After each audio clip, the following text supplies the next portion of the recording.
أعوذ بالله من الشيطان الرجيم بسم الله الرحمن الرحيم সূরা আল বাকারার 24 নম্বর রুকু থেকে শুরু হচ্ছে। আল্লাহ রাব্বুল আলামিন 24 নম্বর রুকুতে বলেন, হে নবী, লোকেরা আপনাকে চাঁদের কমতি বাড়তি সম্পর্কে জিজ্ঞেস করে, আপনি বলে দিন এটা মানুষের জন্য সময় নির্ধারক ও হজের আলামত। এ কথাও বলে দিন, পেছনের দিক থেকে তোমাদের ঘরে প্রবেশ করা কোনো নেকির কাজ নয়। কেউ আল্লাহর অসন্তুষ্টি থেকে বেঁচে থাকলে সেটাই হলো নেকি। সুতরাং তোমরা দরজা দিয়ে এই ঘরে প্রবেশ করো, অবশ্য আল্লাহকে ভয় করতে থাকো, হয়তো তোমরা সফলতা লাভ করবে। তোমরা আল্লাহর পথে তাদের বিরুদ্ধে লড়াই করো যারা তোমাদের বিরুদ্ধে লড়াই করছে, কিন্তু বাড়াবাড়ি করো না। যারা বাড়াবাড়ি করে আল্লাহ তাদেরকে পছন্দ করেন না। যেখানেই তোমরা তাদেরকে পাও সেখানেই তাদের সাথে যুদ্ধ করো, এবং যেখান থেকেই তারা তোমাদেরকে বের করে দিয়েছে সেখান থেকে তোমরাও তাদেরকে বের করে দাও। কেননা হত্যা যদি খারাপ কাজ, কিন্তু ফিতনা ফাসাদ এর চেয়েও বেশি খারাপ। অবশ্য মসজিদে হারামের কাছাকাছি তাদের সাথে লড়াই করো না, যে পর্যন্ত তারা সেখানে তোমাদের সাথে লড়াই না করে। কিন্তু তারা যদি সেখানেও লড়াই করে তাহলে তোমরাও বিনা সংকোচে তাদেরকে মারো, কেননা এ ধরনের কাফিরদের এটাই উপযুক্ত সাজা। তারপর যদি তারা বিরত হয় তাহলে আল্লাহ ক্ষমাশীল ও দয়াবান। তোমরা তাদের বিরুদ্ধে লড়াই করতে থাকো যে পর্যন্ত না ফিতনা খতম হয়ে যায় এবং দিন শুধু আল্লাহর জন্যই হয়ে যায়। তারপর যদি তারা বিরত হয় তাহলে জেনে রাখো, জালিমদের ছাড়া আর কারো উপর হামলা করা উচিত নয়। হারাম মাসের বদলা হারাম মাসই হতে পারে, এবং সব পবিত্র জিনিসকে সমান মর্যাদা দিতে হবে।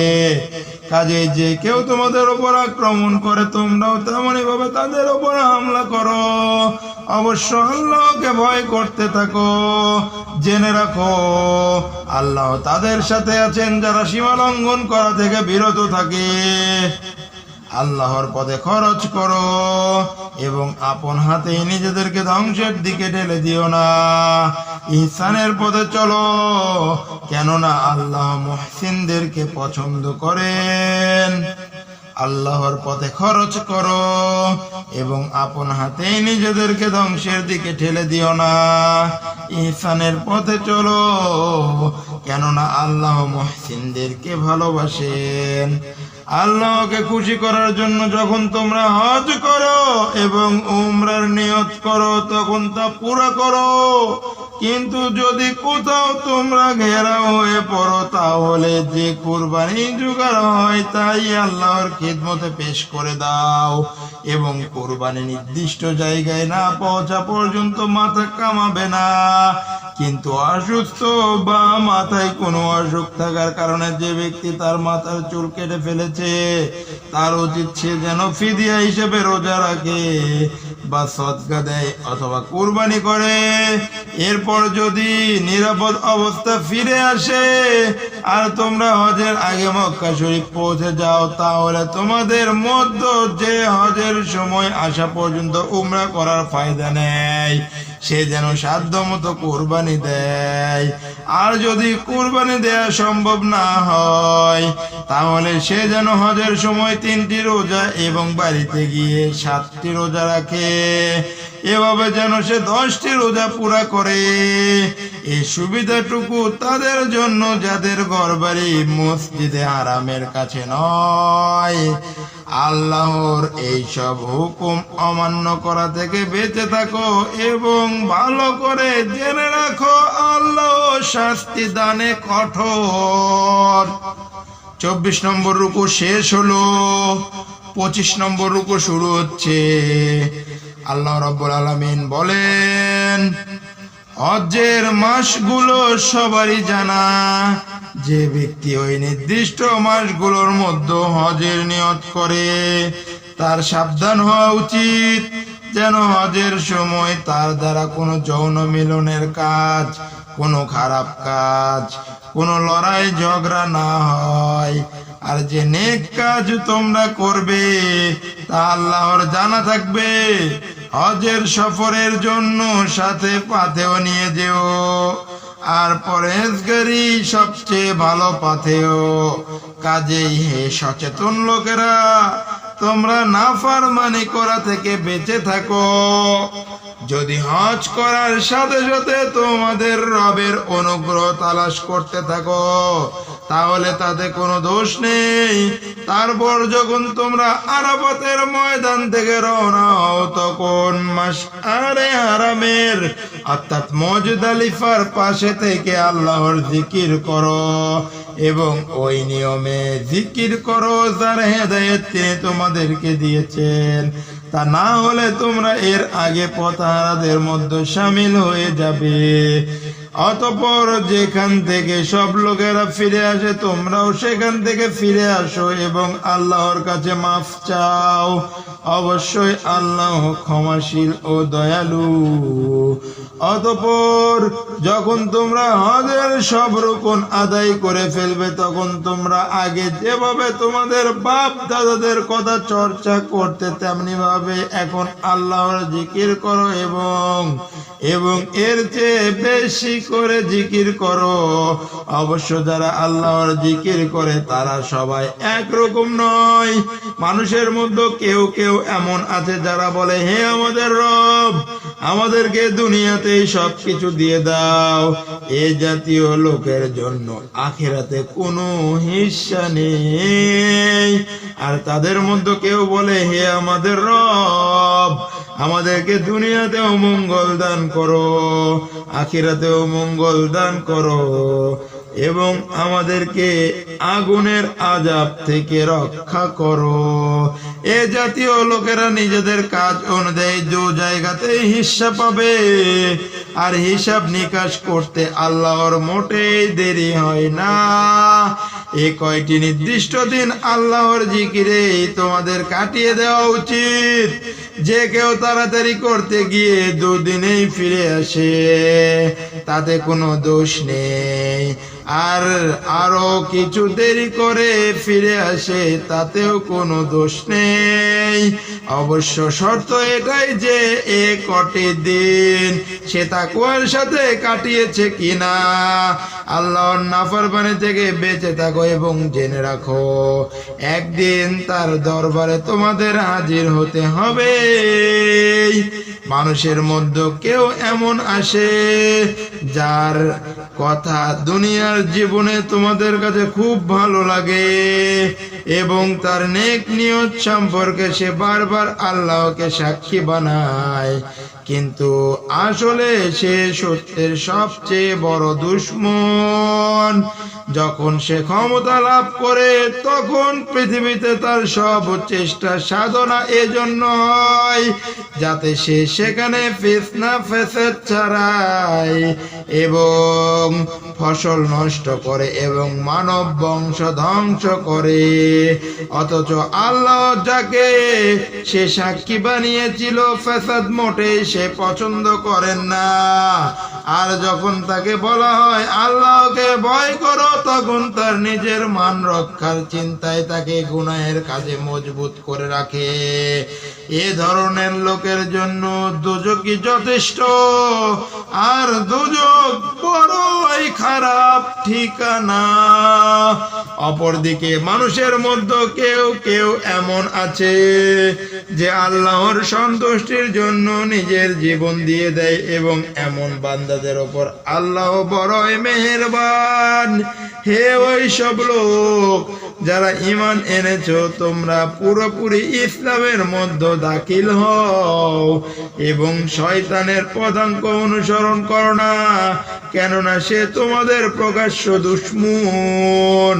যে স্পষ্ট হেদায়েত তোমাদের কাছে এসে গেছে তা পাওয়ার পর যদি তোমাদের পা পিছলে যায় তাহলে ভালো করে জেনে রাখো আল্লাহ সবার উপর জয়ী এবং পরম জ্ঞান বুদ্ধির অধিকারী।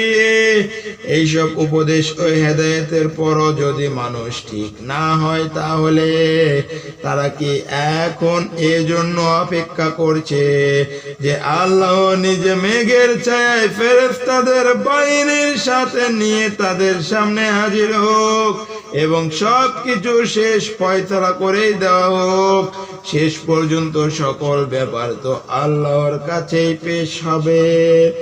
25 নম্বর রুকু শেষ হলো, 26 নম্বর রুকু শুরু হচ্ছে। আল্লাহ রাব্বুল আলামিন বলেন, বনি ইসরাইলকে জিজ্ঞেস করো আমি তাদেরকে কত স্পষ্ট নিদর্শন দেখিয়েছি।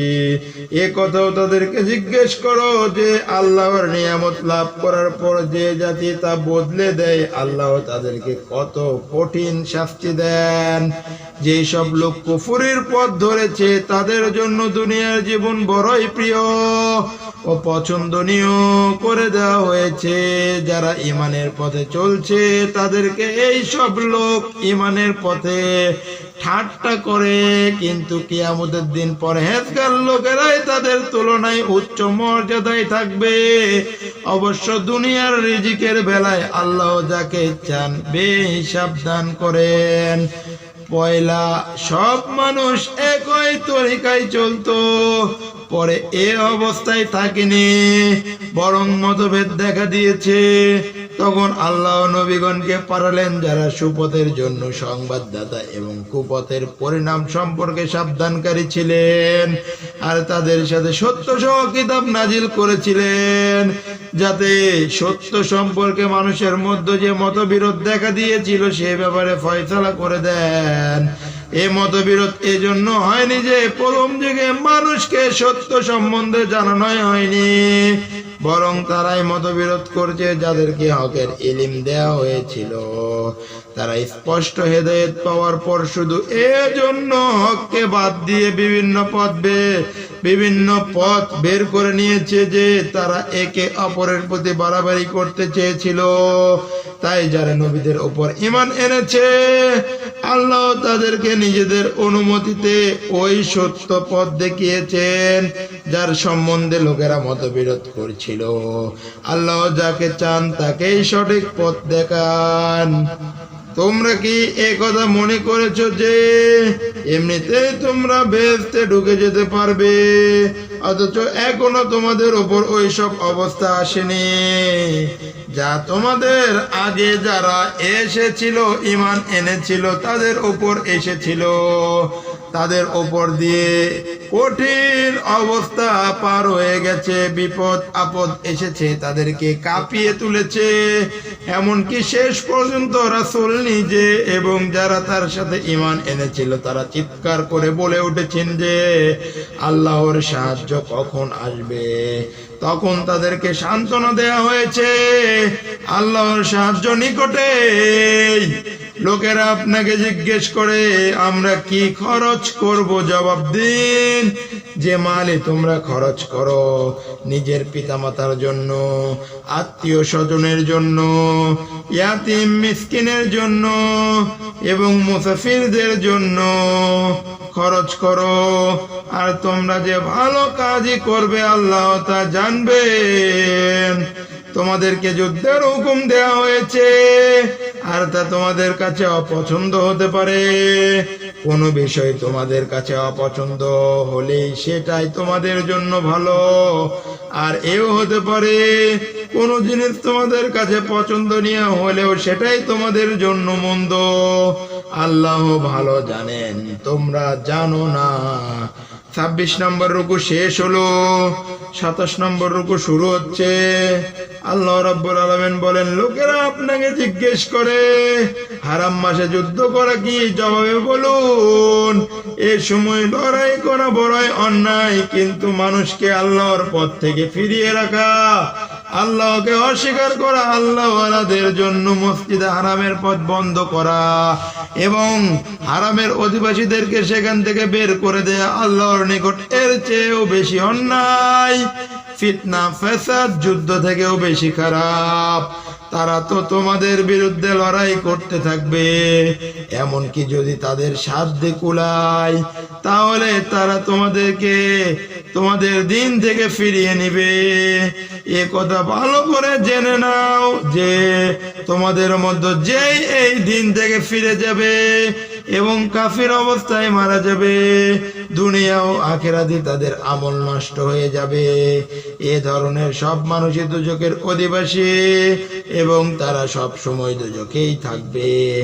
অপরদিকে যারা ঈমান এনেছে এবং যারা আল্লাহর পথে নিজেদের ঘরবাড়ি ছেড়ে এসেছেন এবং আল্লাহর পথে জিহাদ করেছে, তারাই সঙ্গতভাবে আল্লাহর রহমত পাওয়ার আশা করে, আর আল্লাহ তাদের ভুল ত্রুটি মাফ করে দিবেন এবং তাদেরকে নিজের রহমতে দাখিল করবেন। লোকেরা আপনাকে জিজ্ঞেস করে মদ ও জুয়ার ব্যাপারে কি হুকুম, জবাবে বলুন এ দুটো জিনিসের মধ্যে বড়ই পাপ রয়েছে, যদিও এর মধ্যে মানুষের জন্য কিছু কল্যাণ আছে, কিন্তু এইসব লাভের চেয়ে গুনাহ অনেক বেশি। এরা আপনাকে জিজ্ঞেস করে আল্লাহর পথে কি খরচ করব, জবাবে বলুন যা তোমাদের প্রয়োজনের বেশি আছে। এভাবে আল্লাহ তোমাদের জন্য স্পষ্ট রূপে হুকুম জানিয়ে দিয়েন। হয়তো তোমরা দুনিয়া ও আখিরাত দুটোর জন্যই চিন্তা ভাবনা করবে। আপনাকে আরো জিজ্ঞেস করে ইয়াতিমদের সাথে কেমন ব্যবহার করতে হবে, জবাবে বলুন যে ধরনের কাজ করলে তাদের কল্যাণ হয় তাই করাই ভালো। যদি তোমরা নিজেদের ও তাদের খরচপত্র এবং থাকা খাওয়া একসাথে করো তাতে কোনো দোষ নেই, তারা তো তোমাদের ভাই বন্ধুই বটে। কে মন্দ করছে আর কে ভালো করছে উভয়ের অবস্থা আল্লাহর জানা আছে। ইচ্ছা করলে এ বিষয়ে আল্লাহ তোমাদের ওপর কঠোর হতেন, কিন্তু তিনি ক্ষমতাবান হওয়ার সাথে সাথে পরম জ্ঞানী ও বুদ্ধিমান।